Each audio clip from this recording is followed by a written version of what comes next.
জয় জগন্নাথ, যা উচ্চারণে বাঙালির হৃদয় সর্বদা আবেগে কম্পিত হয়। সেই জগন্নাথ দেব এবার আসছেন আমাদের বঙ্গের পুণ্যভূমিতে।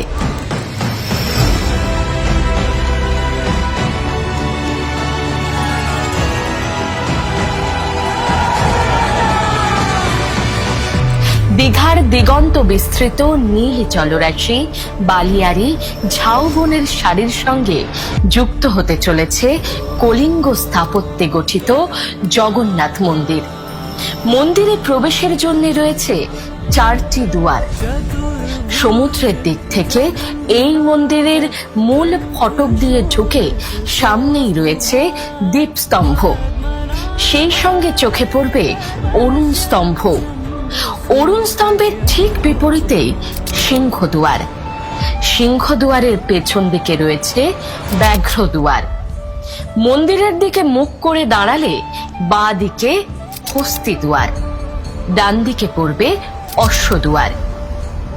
দীঘার মন্দির দিয়ে প্রবেশ করেই দেখা মিলবে শ্রী শ্রী জগন্নাথ দেবের। মূল মন্দিরে রয়েছে 4টি ভাগ: গর্ভগৃহ, জগমোহন, নাটমণ্ডপ, ভোগমণ্ডপ। মন্দিরে প্রবেশের পর প্রথমেই দেখা যাবে ভোগমণ্ডপকে। ভোগমণ্ডপ থেকে ভেতরে প্রবেশ করলে রয়েছে নাটমণ্ডপ বা নাট মন্দির। নাট মন্দিরে রয়েছে পাথুরে কারুকার্য করা চোখ ধাঁধানো 16টি স্তম্ভ, যা এই নাট মন্দিরকে ধরে রেখেছে।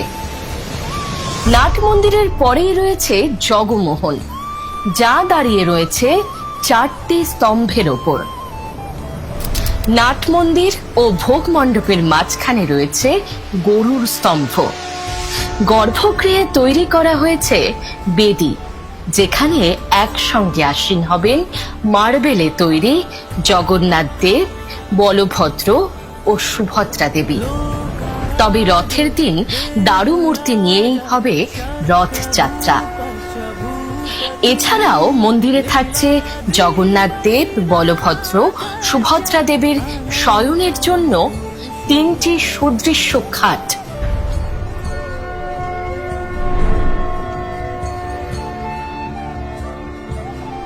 পুরো মন্দির জুড়ে রয়েছে অপূর্ব কারুকার্য, পৌরাণিক গাঁথার ছোঁয়া।